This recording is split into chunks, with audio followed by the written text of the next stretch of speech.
아재인 듯 아재 아닌. 아재돌룸입니다. 안녕하세요. 안녕하세요. 장마가 지금 계속돼가지고 네. 밖에 비 오는데도 불구하고 네. 8월 아재돌룸을 찍기 위해서 모였습니다. 네. 오늘 해주실 네. 얘기는 뭔가요?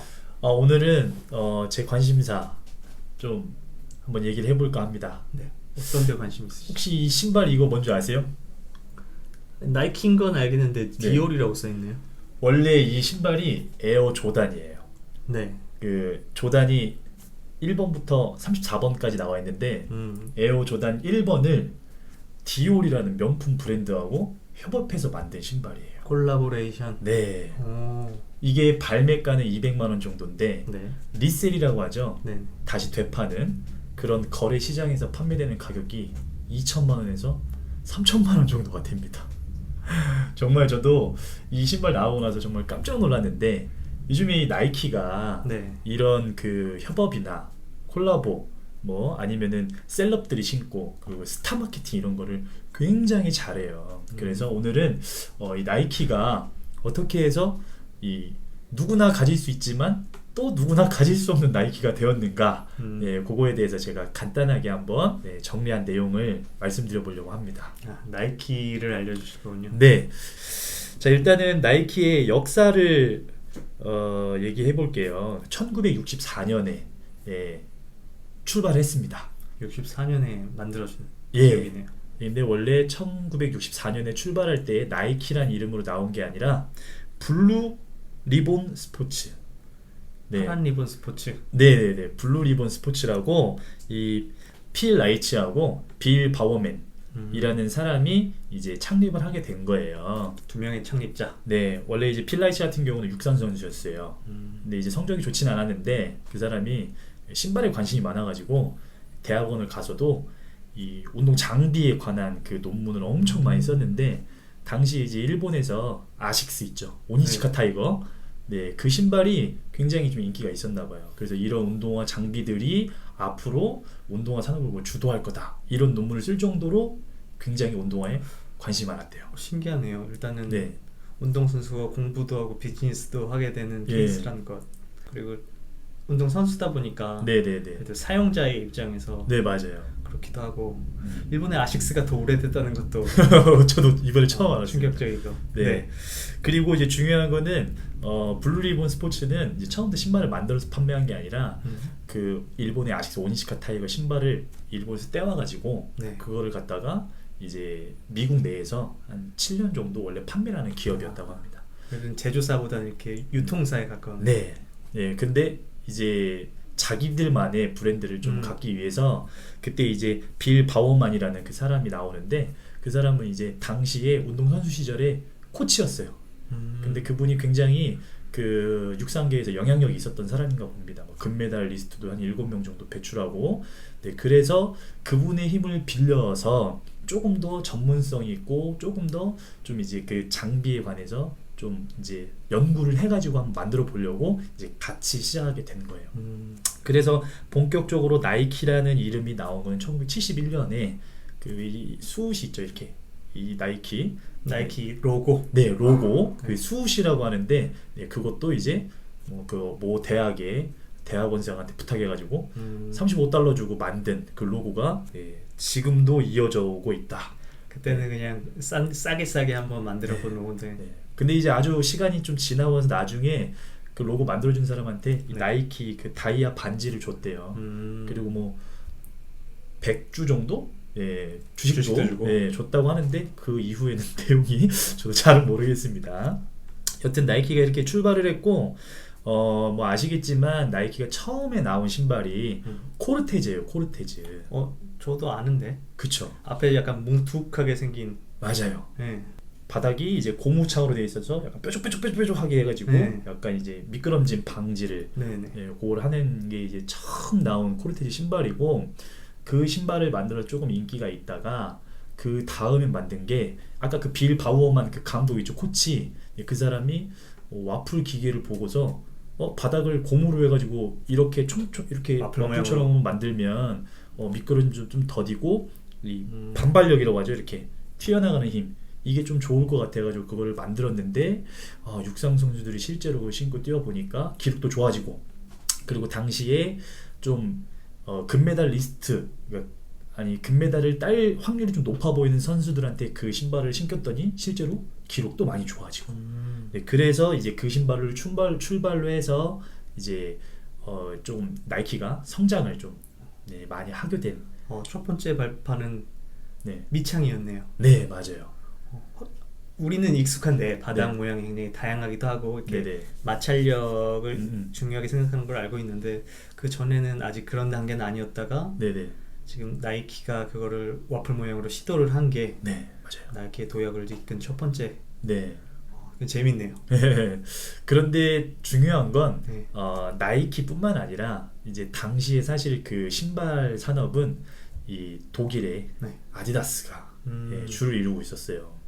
그 독일 같은 경우는 당시에 축구화를 만들었는데 지금 이제 뾰족한 축구화 그 스파이크 있죠. 그게 네. 지금 뭐 몽툭하고 고무로 만들어지고 그랬는데 당시에는 아디다스에서 처음으로 뾰족한 그 스파이크를 만들어 가지고 달리기 할 때 아니면은 축구할 때 그 스파이크를 막 갈아 낄 수 있는 이런 나름의 당시에 이제 혁신적인 제품을 만들어 가지고 축구화로서도 인기가 많고 그리고 아디다스가 또 슈퍼스타 이런 그 농구화 이런 거 만들면서 운동화의 산업은 거의 이제 아디다스였어요.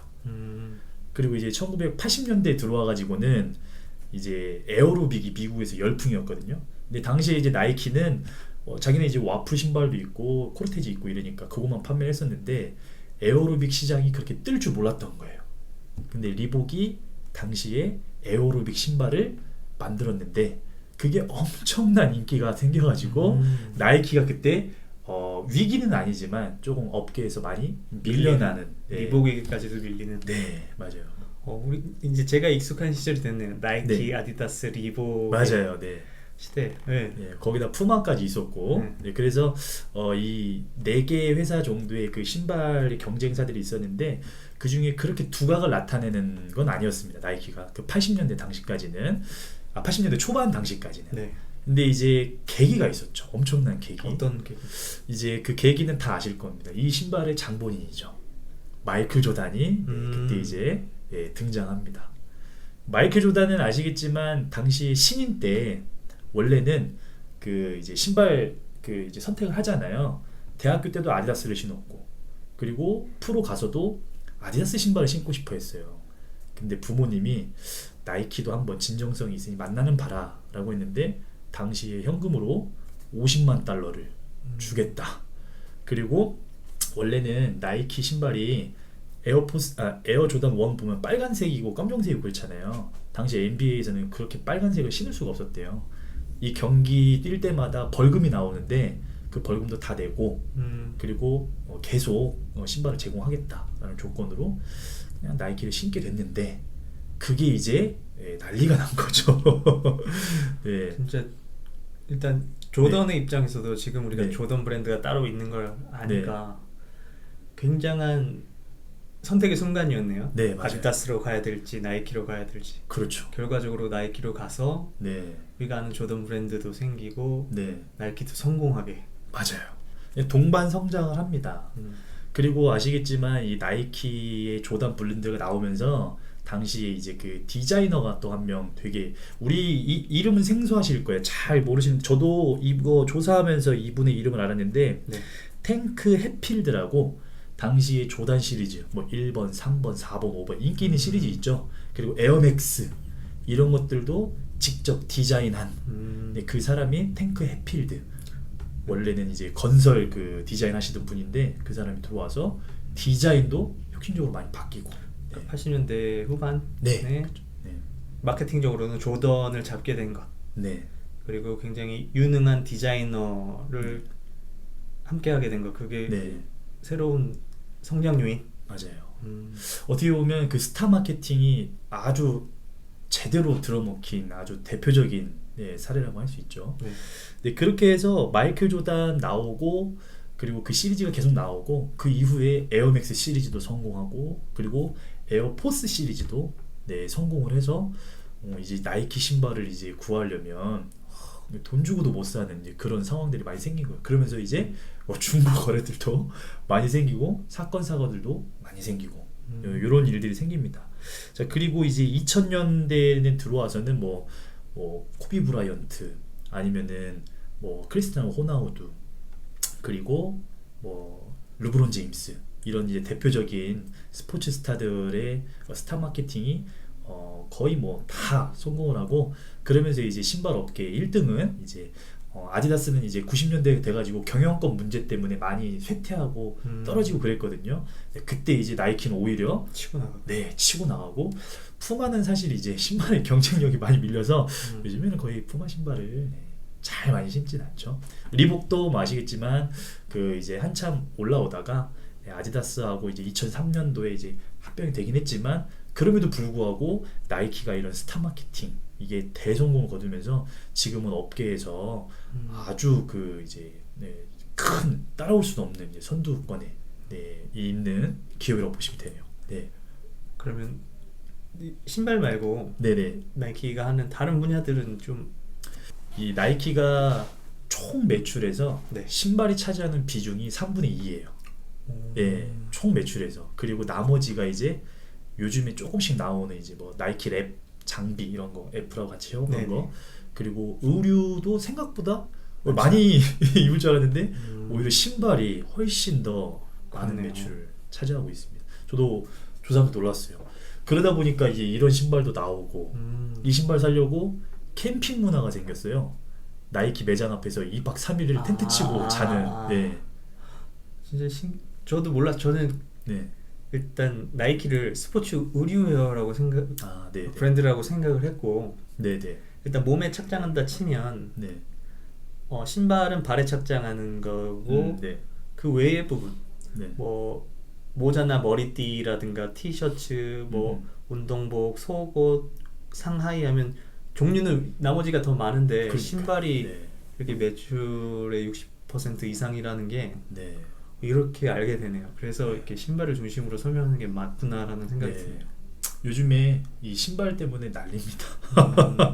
이것뿐만 아니라 지금 뭐 트래비스 캇 뭐 이게 되게 유명한 그 힙합 가수 이런 사람들의 콜라보 그리고 요즘에 G드래곤 뭐 콜라보한 내용들 나오고 그러면 요거 살려고 들어오 추첨도 하고 뭐 텐트 치고 2박 3일 자고 이런 것들도 굉장히 많아요. 아무래도 이게 그 네. 애프터마켓에서 네. 돈이 된다라는 게 맞아요. 시장이 생긴다. 네. 그러면 일단 90년대 이후에는 어떻게? 일단 90년대 이후에는 아까도 말씀드렸지만 스타 마케팅이 대대적으로 성공을 하면서 네. 100년 된 기업이 이제 컨버스를 또 인수를 해요. 그리고 이제 서핑 브랜드 할리 이것도 이제 인수를 하고 원래 이제 나머지 여러 기업들이 더 있었는데 자기들은 이제 스포츠만 좀 집중을 하겠다라고 하면서 지금은 이제 나이키가 컨버스하고 할리만 이제 조단 브랜드까지 이렇게 해서 총 이제 4-5개 정도를 이렇게 소유하고 있는 그런 상황이고 그리고 뭐 아주 최근에는 한 이제 2-3년 전만 해도 이제 원래는 이제 그 NBA 유니폼이라든지 이런 것들이 다 원래 아디다스고 그랬었는데 저기 뭐야 나이키로 바뀌면서 추이를 보면 원래는 이제 그 뭐 축구나 러닝 이런 제품들이 조금 많이 판매가 되다가 지금은 이제 바스켓볼 브랜드 이런 것들이 좀 늘어나고 있는 그런 추세고 요즘엔 또 이런 것들이 또 많이 나오면서 나이키 또 신발이 또 매출이 많이 성장하고 있는 그런 상황입니다. 지금 나이키의 역사에 네네. 대해서 이야기를 들어보니까 굉장히 재밌네요. 일단은 운동을 하던 사람들이 만들어냈다 네네. 라는 것 필요를 느낀 혹은 뭔가 가능성을 본 사람들이 직접 일을 시작할 수 있다라는 것 그런 토양이 부럽기도 하고 그리고 저 사람들의 일단 기업가 정신 이걸 해보겠다라는 것 네. 이거가 우리나라에 좀 물론 지금 미국이 아니라 예전에 60년대이긴 하지만 우리나라에서도 이렇게 기업이 결과적으로 이렇게 큰 기업이 되든 안 되든 상관없이 조금 시작할 수 있는 분위기 기반이 좀 조성이 돼야 될 것 같다라는 생각을 해봤고 맞아요. 네. 일단 이렇게 성공하면 네. 글로벌 기업이 네. 된다라는 것도 되게 재밌었던 것 같아요. 네. 사실 나이키 하면 저는 화승이 떠올라요. 화승? 예. 화승이 뭐예요? 화승이 부산의 신발 공장. 네. 나이키의 신발을 만들어서 네. 팔고 하다가 나중에 화승 르카프가 되죠. 아, 그런가요? 그러니까 네. 이게 나이키나 아디다스나 같은 신발의 공장들, 생산 기지들이 뭐 미국이나 독일에 있지 않죠. 네네네. 인건비가 싼 나라에 가 있는데, 그래서 부산이 신발 공장으로 되게 유명했었던 건데 네네. 제가 너무 옛날 사람인가요? 아니요, 저 새롭게 알게 된 르카프는 한 번도 제가 생각을 안 해봤는데 아마 제 기억이 맞다면 네. 부산에 이런 글로벌 브랜드들의 신발 공장들이 있었고 그 노하우를 가지고 자국 브랜드를 만든 게 화승 르카프 그런 알고 있어서 네네. 사실 나이키 하면 물론 마케팅이 다 해외 이미지잖아요. 뭐 영어로 뭐 저스트 두잇이라든지 조던이라든지 스포츠 스타들. 근데 화승을 떠올리면 완전 남일도 아닌 것 같은 느낌이 그렇네요. 들죠. 네. 글로벌 체인이죠. 세계적으로 전 세계에서 만들고 전 세계에 판매하는. 네네네. 그래서 좀 부러웠습니다. 그렇죠. 이게 우리나라 기업이면 정말 부럽긴 하네요. 정말. 네. 그리고 이런 고가의 신발을 살 수는 없지만 네. 이런 시도들이 된다는 거. 결과적으로는 이게 엄청 불티나게 팔리고 네. 프리미엄이 붙어서 다시 거래가 된다고 하는데 일단 이런 시도들이 재미있는 것 같아요. 내가 직접적으로 구매를 하고 신고 하지 않더라도. 그러면 일단 오늘 나이키의 역사에 대해서 같이 이야기한 시간을 이렇게 마무리를 해보도록 하죠. 네.